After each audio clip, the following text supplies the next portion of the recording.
Hi, I'm Lisa Neff-Wheeler. I've lived in New Jersey the majority of my life. I've lived in the Hillsborough, Montgomery, New Jersey area for over 30 years. I love living here. The area has maintained its country feel while having the conveniences of a more urban area. I look forward to sharing why I love the area and the local businesses.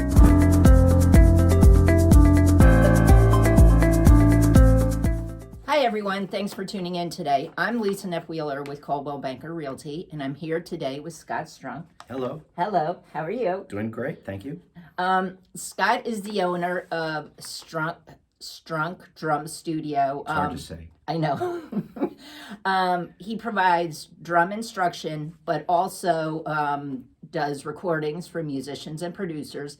He also does his own gigs and takes part in concerts and other types of gigs. So I've been looking forward to the interview to learn more about Scott, his drum studio. I come to liking drums honestly because my brother is a drummer, so we had drums growing up in our home. So I really appreciate your time today and thank you for joining. Thank you for having me. So why drums? Why did you choose your profession? My dad, who always wanted to play drums, but never just had the opportunity. So when I was 4, he bought me a drum set. That's cool. Yeah. That's good, because think about 4-year-olds with drums. Yeah, and he could always sort of play. Uh-huh. Never knew what he was doing. Uh-huh. And he was kind of my first drum teacher. He had no idea what he was doing, but he said, just do this. So then he got me lessons when I was 7. That's great. Yeah. So you never diverged. You always wanted to do this. Yeah. That's pretty. Wow. Yeah. So what led you to start your own business? Talk a little bit about that journey. I know you said you went to music school. Yeah. So talk a little bit about the evolution of you coming to start your own business. Well, I mean, like most musicians, I wanted to be, a rock star, famous musician. But realized very early on that it's like winning the lottery. Yeah. And, the more knowledge you have, the more successful you can be in the music business. It's so important to understand that. I tell kids that all the time. I had friends in high school that wanted me to show them how to play stuff on drums. Mm-hmm. I'm like, no, I'm too busy. Like, oh, I'll pay you. Like, wait, what? You'll pay me? That's cool. So I started teaching some friends in school drum lessons, and then taught a little bit in college. I actually tutored a bit in college for like rhythmic ear training and stuff. Mm-hmm. And so that's what got me into teaching. And I when I got off the road with the band, I actually moved to New Jersey. I was going to get my master's degree at Rutgers, and then they put a test in front of me that was like music theory that I hadn't done in a really long time. So I'm like, you know what? Doing what I do, and I really need it. So I started teaching around. I would go to certain areas. I'd introduce myself to band directors, and they would get me students. And so I'd spend a day in Denville. I'd spend a day in Colts Neck, and I would teach students in that area. That's a good idea. I would have never thought to do that. Yeah. That got old really quick. I did it for years.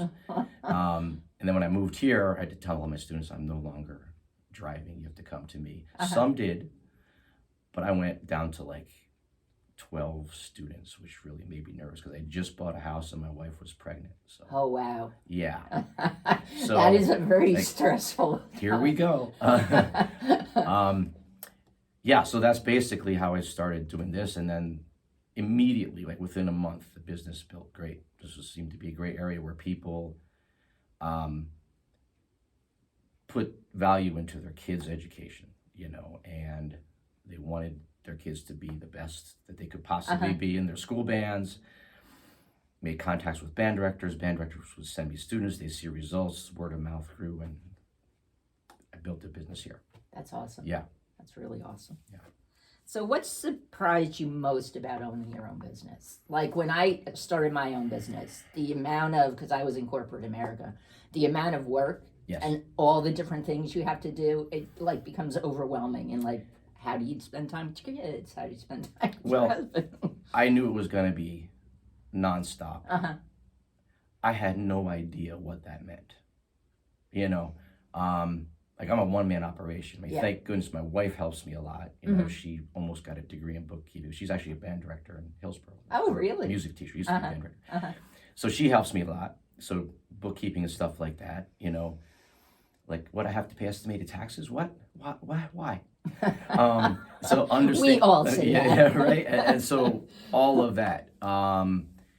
You know, when we first moved in here, we redid this whole house, and the architect put, when we had to submit our plans, he put waiting room. So I got a call from the local Millstone zoning board. Mr. Strunk, why would you have a waiting room on your house? I'm like, oh, yeah.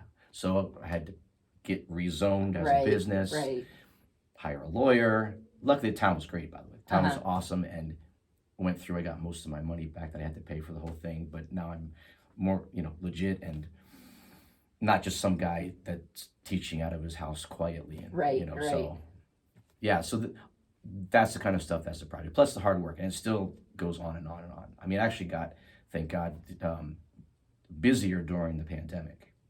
Oh. So people. Did you do it virtually? Or Yeah, I mean, you see my equipment over there. Yep. So like 3 or 4 cameras, and people need something to do with their kids. So they were already taking lessons, so they were home half a day, so they would get more lessons for the kids. So that's, you know, my accountant at that point was like, Scott, you did a lot better in 2020, but you didn't pay enough like taxes. Yeah. So still catching up with that, you know. We all are. Yeah, but you know, I know so many people, like all my musician friends, like touring stopped. Yeah, and local gigs stopped. I mean, it's still kind of hasn't started. It's starting this summer, but it's still. Yeah. So, I'm very fortunate in that respect. That's great. Yeah. So, you've been teaching a long time and being an instructor a long time. What's the most positive thing you get out of that, or the most positive experience? Well, there's been so many, because it's been over 35 years at this point. I mean, like one story that stands out, I talked about this in my TED Talk that I did many years ago. A student who had cancer. Oh, wow. Who, you know, parents told me, and I was, you know, as devastated as they were. Right. Even though I'm not the parent, I was like, what? You know, and I'm like, okay, well, you know, just whatever, let me know what. And he goes, no, he wants to continue. And he wants to keep doing it. I'm like, okay. And he showed up every week, chemo, losing his hair. And I'm like, that's a strong kid. You doing all right? He goes, oh yeah. He goes, I love doing drums. And you know, throughout that, and many other students have gone on to college and gotten degrees in music and master's degrees, and who are performing professionally. You know, just the mental aspect of doing anything well has always fascinated me. Yeah. When it comes to drumming, it's just like a sport. You know, if you look at how Michael Jordan became who he was, or any great person in any field, it's the being in touch with your body when you have to move it, and understanding that you can't force, and to be relaxed, you know. So all of that, teaching that, where it's not just about drums, because it can't be, because we're human beings doing drums. We're not drums something. I don't know. You know what I mean? So yeah, did that make sense? But yeah, just that. And I love that. And you know, luckily my students have seen that, because I'm not just saying, okay, great, see you next week. It's like, well, did you making students understand how they are doing as they play? Awareness, not just like asking me if it was good. Yeah. My students get annoyed with me because I'm like, how was that? Like, well, you tell me, you're the drum teacher. No, my job's to teach you to know. Yeah. So that's that. And when the students come back in, they say they have something, and then I see that they actually do. I'm like, yes. So that gives me that's awesome. Lots of joy. Yeah. Cool. So you're a busy man. You're a drum instructor. You record you record for other people. Yeah. You do gigs with other people. I do. You mentioned your TED Talks. Yeah. Talk a little bit about, and we touched on this a little bit with the business and balance. Talk a little bit about how you balance all that, and how you, as, I'm making an assumption, so call me on it if I'm wrong. You as a musician like to play Mhm. and get something out of it. How do you balance all that and getting what you need out of it as well as giving your students what they need? Really tough decisions. Like really tough decisions. I mean, I've stopped. I think there was gigs I've had for years that I just regular gigs that I stopped doing that paid well. Uh-huh. People are like, what, are you crazy? Because musicians like live for the next gig, right? And the phone rings, think life is good. Uh-huh. And I turned down a lot of stuff, especially at this point in my life. I don't need to tour the country anymore. Living with 5 guys in a van, That's hard on a family. making well. Hard on you too. Well, I mean, luckily, I'm in my 50s now, and I did that when I was 20. So got it out of my system. Mm-hmm. But even like local gigs, like a gig a couple weeks ago with some of my best friends I've been playing with for 25 years. Mm-hmm. That was a no-brainer. Like yes, don't even care how much I'm getting paid. I'm doing it, Right. and I had a blast. Mm-hmm. Like the 3 or 4 hour gig, 3 hour gig went like that. I'm like, what, over already? Uh-huh. So I still love to play, but I'm also realistic. Like I have, one son who's graduating this year from Hillsborough High School, one son who's going to be a senior in college, paying for all of that, paying Yes. for mortgage and everything else that we have to do. So making sure you spend time with your senior who's graduating yeah, before so he I goes mean, off. I can't support my family on constant $100 gigs. Yeah. So, I hear it. So even if you have 6 a week, Not a lot of yeah, money. you're not going to have much of a house in central New Jersey. Right. And again, it's not about the money. I love teaching also. Yeah, I mean, that's one thing that I think also separates me from a lot of musicians who teach only because they have to. That's not me. I teach because I want to. And I love teaching, and I love getting the results that we talked about before. Yeah, you can tell when you light up when you talk about teaching. Yeah. So that you have. I mean, you have to love what you do. You never work a day in your life. Yep. Was this right? So Yep. that's Cool. So what drives and motivates you? Seeing people get results, like seeing people come in and that can't do something, and they'll say, "I can't do it." And I'm like, "What's that word? Can't? What's that? I don't understand that word." And we work through it, and getting people to understand the process, and have them work through the process, and then being able to do something. What's better than that? That's great. We always tell our kids that. Yeah. Don't say you can't. You can. As musicians in a lot of cultures, ancient cultures especially, were considered healers. So people would take a sick person to hear music. So a lot of power in the person playing the music also, to understand that it's also healing you, and you're learning to relax as you play, because you can't play drums and not be relaxed. No. I've tried, that doesn't work. Yeah. What's something most people don't know about your business? How to educate musically. I get calls all the time. Well, we want to play, or our child, we want them to play with other musicians. Or we want them to just learn to play songs. That's probably the big one. Teach them this song. Right. And they think that they can learn a song without learning any fundamentals. And there are a lot of structured businesses that teach music that way. And then I get their students after 5 years of, it's parents like, we don't understand. We thought learning songs would teach them how. And it's important to play along with music and other musicians. There's nothing more, because that's what it's all about. But if you don't have fundamental skills, and most of the time people want to skip over that. I mean, I don't think that surprises me about my business, but I think that's what people are surprised about. I think that was your question, right? Yeah. Vince Lombardi, right? First Super Bowl coach. No one gets great at anything without great fundamentals. Exactly. So drumming is no different. I mean, Yeah. Anything exciting going on in your business right now that you want customers to know about? Yes, I'm starting my annual summer intensive. Ooh. which basically is just students to come and want to have a certain goal, and we work towards whatever that goal is by the end of the summer. So they come in to take more lessons, more intense lessons, and hopefully are also practicing more intensely. So I've done that every year since I've been here. Some students go away, some students don't want to work over the summer. Right. It's like, oh, I just want to take a break, and I'm like, okay. And they come back in fall and wonder why their friends in the school band got better than them. Yeah.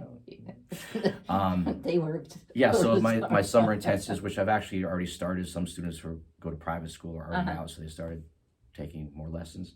And my son is teaching for me, who's a senior in college, William Patterson, majoring in jazz studies. So he's been teaching for me. So how many, just to let folks know, how many lessons, is it specific to the person you're instructing? Like, you need to have like 2 or 3 more lessons because this is really hard, what you want to achieve? Or is it just, this is how you schedule it? Well, the great thing is, I mean, I've done some master classes before, and I've done some group lessons where like people can come in together, but they have to be almost exactly the same level, or it gets bad for one or the other person. And so the group lessons, unless someone is like 2 people, 3 people, whatever, exactly the same level, doesn't work. So I'm very one-on-one. So I get to know the person. So, you know, I get to see immediately what that person needs. I mean, you know, kind of look at it like you go to like a physical therapist. So you think, oh, you need to this, that, right? But so I individualize the lessons for each person. And I get asked a question all the time. I get this call all the time. How many lessons until they're good? We want to take lessons. How many lessons until we're good or they're good? And I'm like, yeah. I don't know. Right at this point, I kind of chuckle a little bit, not to be rude, but like, well, how good do you want to get?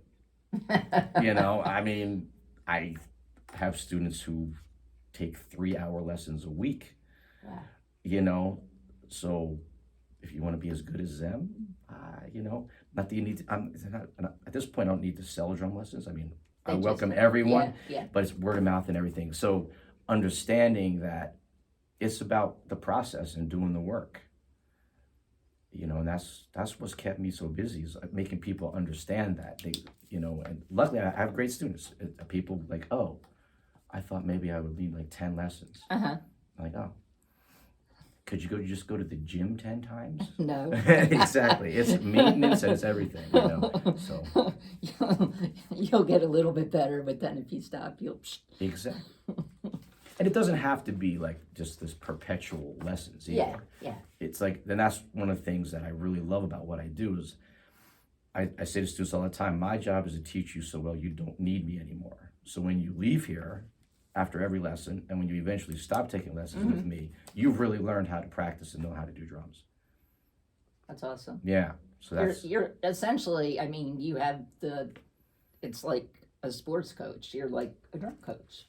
Yes. So one of my passions is understanding how people constantly do better. And sports psychology, I love it. Always been attracted to like, well, how does that guy always win? And it's almost always the same thing. You know, fundamentals, work hard on everybody else, maintain it, know how to like work on it, you know, understanding that you're not going to want to do it all the time and do it anyway. That.